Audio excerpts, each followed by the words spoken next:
হবে। এই হুজুররাই বলেছিল পাশ্চাত্যের টিকা দিলে গুনাহ হবে।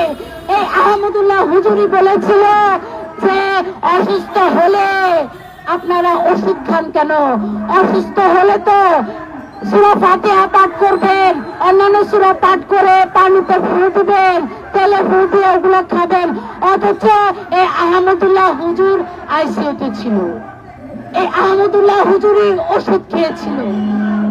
তাহলে যখন তারা অসুস্থ হবে তারা ওষুধ খেতে পারবে, আর আমার খেটে খাওয়া অর্ধশিক্ষিত অশিক্ষিত বাবা মাকে তারা ভুল বুঝাবে, ওষুধের বিরুদ্ধে কথা বলবে। তাহলে আমরা এমন মুনাফিক আমাদের বাংলাদেশে চাই না, যারা শুধু বিয়ে করার জন্য ফতোয়া দেয়, যারা শুধু বিয়ে করার জন্য মাসলা দেয়, যারা নারীদেরকে পণ্য বানানোর জন্য ফতোয়া দেয়, যারা নারীদেরকে তাদের একে শাস্তির আওতায় আনা বানানোর হোক। জন্য মাসলা দেয়।